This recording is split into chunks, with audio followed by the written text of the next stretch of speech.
Hello class, welcome to Shivaji group of institutions online classes. Class मैं आपको पिछले video के माध्यम से चैप्टर हिस्ट्री यानी हिस्ट्री के चैप्टर और सिविक्स के चैप्टर रिवीजन करा चुकी हूँ, जो आपके सेकेंड यूनिट टेस्ट में आने हैं। सेकेंड यूनिट टेस्ट में आने वाले जो चैप्टर हैं उनमें से एक चैप्टर थर्ड भूगोल का चैप्टर है, जो क्या है, पृथ्वी की सतह पर परिवर्तन।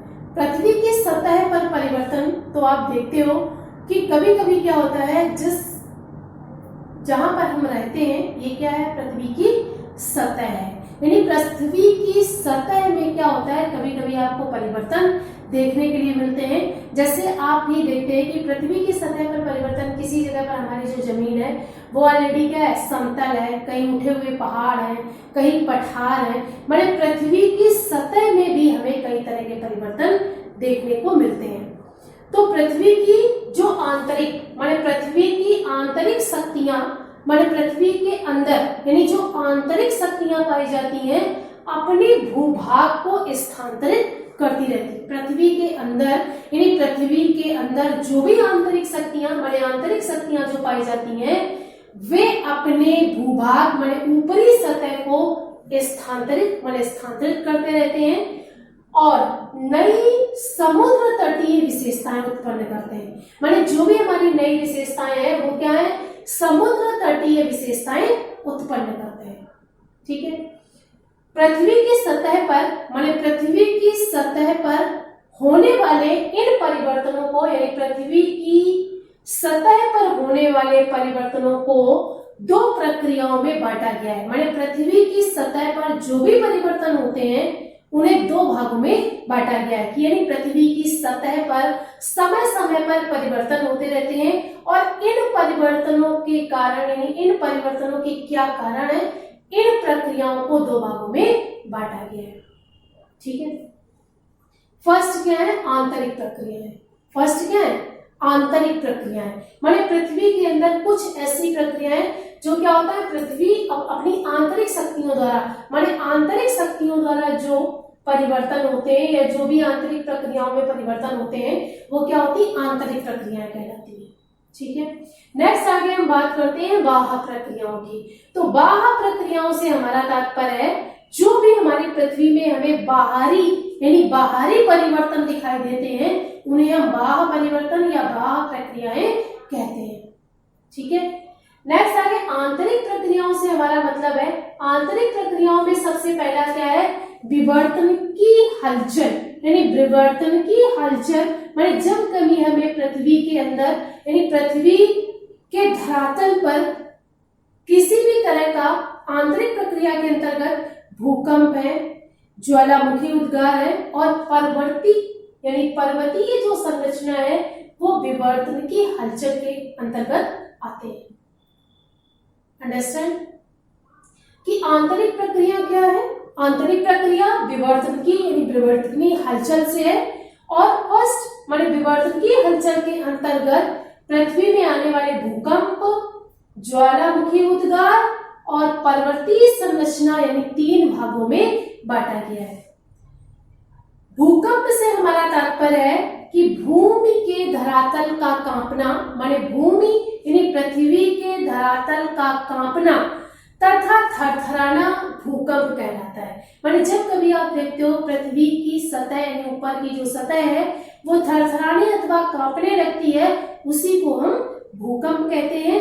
इस प्रकार की घटना जब उत्पादित होती है तो चट्टानें एक पुराने तथा नई हलचल के साथ विफलता के दौरान टूटना और भूकंपीय तरंगों में लोचदार परिवर्तन यानी तनाव के साथ ऊर्जा संग्रह होती है, उसे क्या कहते हैं, भूकंप कहते हैं। ठीक है, भूकंप के बाद आगे हम बात करते हैं ज्वालामुखी उद्गार। ज्वालामुखी उद्गार से हमारा तात्पर्य है कि ज्वालामुखी पृथ्वी के छिद्र से निकली गैस और लावा तथा राख होता है। यानी पृथ्वी के अंदर पर्वतों का निर्माण तब होता है जब लावा और राख ज्वालामुखी के दूसरी तरफ एकत्र हो जाते हैं।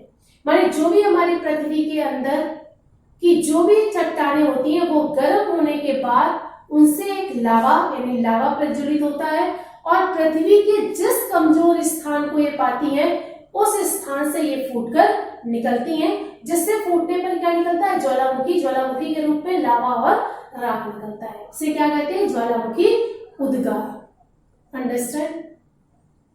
आगे पर्वतीय संरचना यानी पर्वतीय संरचना से हमारा तात्पर्य है कि पृथ्वी की सतह यानी पृथ्वी की सतह पर जो हमें पर्वतीय यानी पर्वत ऊंचे नीचे जो भी हमें जमीन दिखाई देती है, पृथ्वी का धरातल दिखाई देता है, वो क्या पर्वतीय यानी पर्वतीय संरचना के माध्यम से जाना जाता है। तो स्टूडेंट्स, मैंने आपको कि पृथ्वी के अंदर जो परिवर्तन होते हैं यानी आंतरिक प्रक्रियाओं में विवर्तन की हलचल में से सबसे पहले क्या, भूकंप, ज्वालामुखी उद्गार और पर्वतीय संरचना है। ठीक है। नेक्स्ट आगे हम बात करते हैं बाह्य प्रक्रियाओं की। बाह्य प्रक्रियाओं जो हम अपनी आंखों से बाहरी रूप से हम देखते हैं, जो पृथ्वी में परिवर्तन दिखाई देता है। ठीक है। दिखाई देने में आप देखो सबसे पहला क्या है, अपक्षय। अपक्षय से मतलब है कि पृथ्वी की सतह यानी पृथ्वी के वायुमंडल के संपर्क में आने से चट्टानें, मिट्टी और खनिजों तथा कृत्रिम पदार्थों का टूटना अपक्षय कहलाता है। अपक्षय का मतलब जो चीज क्या हो रही हो, नष्ट हो रही हो, टूट हो रही हो, वो क्या कहलाती है, क्षय होना, समाप्त होना। ठीक है। अपक्षय से मतलब है कि जब पृथ्वी वायुमंडल के संपर्क में आती है तो उससे क्या होता है, चट्टानें यानी जो चट्टानें हैं, मिट्टी है, खनिज है तथा कृत्रिम पदार्थों का यानी कृत्रिम पदार्थों का टूटना क्या कहलाता है, अपक्षय कहलाता है। ठीक है। माने बाह्य प्रक्रियाओं में हम आप देखते हैं कि जब किसी चट्टानों का, मिट्टी का अथवा खनिजों का, कृत्रिम पदार्थों का टूटना क्या कहलाता है, अपक्षय कहलाता है। बाह्य प्रक्रियाओं के अंतर्गत अगला जो है उन्नयन। उन्नयन से हमारा तात्पर्य है कि उन्नयन माने जब वायुमंडल दशाओं में ऊष्मा, जल, हिम, वायु दाब के सीधे संपर्क में आता है तो भी मिट्टी का टूटना उन्नयन यानी उन्नयन होता है। आगे हम बात करते हैं अपरदन। अपरदन यानी पृथ्वी के ऊपर का जो हिस्सा है उसमें क्या, ऊपर की परत यानी ऊपर की परत का अपरदन माने टूटना तथा मिट्टी का कम हो जाना क्या कहलाता है, अपरदन कहलाता है। परिवहन, आच्छादन, ये सारी जो हमारी प्रक्रियाएं हैं वो क्या है, पृथ्वी की बाह्य प्रक्रियाओं के अंतर्गत आती है। यानी पृथ्वी की बाह्य प्रक्रियाओं के अंतर्गत क्या क्या आता है, अपक्षय आता है। अपक्षय के बाद उन्नयन, अपरदन, परिवहन और आच्छादन आता है। स्टूडेंट्स, चैप्टर आपको पहले भी एक्सप्लेन हो चुका है, आप पढ़ चुके हो। इसके बाद आप अपनी बुक यानी अपनी बुक पर पेज नंबर 67 पर देख लीजिए। क्वेश्चन नंबर फर्स्ट दिया है बहुविकल्पीय प्रश्न, यानी बहुविकल्पीय प्रश्नों के उत्तर दीजिए। पहला है सही विकल्प पर सही के निशान लगाइए। सही विकल्प पर सही के निशान लगाइए। क्वेश्चन फर्स्ट दिया है कि विवर्तनिक हलचल में घटित होता है। विवर्तनिक हलचल में घटित होता है, क्या घटित होता है, भूकंप, ज्वालामुखी उद्गार, पर्वतीय संरचना अथवा ये सभी। तो विवर्तनिकी हलचल में भूकंप भी होता है, ज्वालामुखी उद्गार भी होता है, पर्वतीय संरचना भी होता है, पर्वतों का निर्माण भी होता है। तो ये क्या होगा, ये सभी। आगे पेज नंबर 68, पेज नंबर 68 पर आप देखोगे पृथ्वी की सतह पर गोलाकार छिद्र होता है। पृथ्वी की सतह पर गोलाकार छिद्र होता है। गोल एक आकार में छेद कब हो जाता है, वो कब होता है, ज्वालामुखी उद्गार पर यानी ज्वालामुखी पर, यानी भूकंप में होता है, ज्वालामुखी उद्गार पर होता है, अथवा दोनों में होता है अथवा किसी में नहीं होता है। तो पृथ्वी की सतह पर गोलाकार छिद्र जो है वो ज्वालामुखी आने पर होता है। नेक्स्ट है कि अपक्षय जो तापमान, दबाव और सर्दी के कारण होता है, यानी अपक्षय जो तापमान, दबाव और सर्दी के कारण होता है वो क्या होता है? रासायनिक होता है, भौतिक होता है या जैविक होता है, या इनमें से कोई नहीं। तो अपक्षय जो है वो क्या होता है? तापमान, दबाव और सर्दी के कारण होता है। तो ये कैसा परिवर्तन है? भौतिक परिवर्तन है। आगे, पृथ्वी की सबसे ऊपरी परत कहलाती है रेत, बलुआ पत्थर, मिट्टी, इनमें से कोई नहीं। तो पृथ्वी की सबसे ऊपरी परत मिट्टी कहलाती है। ओके, नेक्स्ट है वह मिट्टी जो नदियों के साथ बहती हुई आती है। माने वह मिट्टी जो नदियों के साथ बहती हुई आती है। काली मिट्टी, लाल मिट्टी, मरुस्थलीय मिट्टी, जलोढ़ मिट्टी। माने किस मिट्टी, जो कौन सी मिट्टी है जो नदियों के साथ बहती हुई आती है, वो कौन सी मिट्टी है? जलोढ़ मिट्टी। ठीक है, नेक्स्ट आगे रिक्त स्थानों की पूर्ति कीजिए। तो पहला है डैश, मिट्टी पहाड़ों पर पाई जाती है। मिट्टी पहाड़ों पर पाई जाती है, तो कौन सी मिट्टी? पर्वतीय मिट्टी। ओके, नेक्स्ट है द्वारा भूकंप की तीव्रता मापी जाती है। किसके द्वारा भूकंप की तीव्रता मापी जाती है? तो रिएक्टर पैमाने द्वारा। भूकंप का स्पंदन नापने का माप है, तो क्या कहलाता है? सीस्मोग्राफ। यानी भूकंप का स्पंदन मापने का नाप है सीस्मोग्राफ। भुज में भूकंप आया था।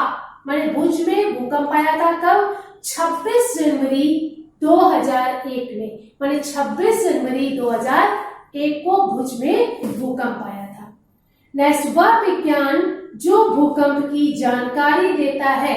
माने कौन सा विज्ञान है जो भूकंप की जानकारी देता है? कहलाता है क्या कहलाता है? सीस्मोलॉजी। सीस्मोलॉजी। आगे बात करते हैं, मिलान करें। मिलान, तो भूकंप का मतलब क्या होता है? भूकंप मतलब ज्वालामुखी फटना। नेक्स्ट है ज्वालामुखी क्या है? किलावा। नेक्स्ट है जलोढ़ मिट्टी, तो जलोढ़ मिट्टी क्या है? खादर। नेक्स्ट है लाल मिट्टी रागी। ओके, नेक्स्ट मरुस्थलीय मिट्टी में क्या होता है? कॉफी। आगे अति उत्तरीय प्रश्नों के उत्तर दीजिए, जिसमें आप देखो कक्ष में भयानक भूकंप कब आया था? कक्ष में भयानक भूकंप 26 जनवरी 2001 को प्रातः 8:39 पर आया था। स्टूडेंट्स, मैंने आज आपको चैप्टर 3 पृथ्वी की सतह में परिवर्तन फर्स्ट रिवीजन कराया है। आपको अगले वीडियो के माध्यम से मैं पृथ्वी की सतह पर परिवर्तन सेकंड पढ़ाऊंगी। Thank you for attending this class.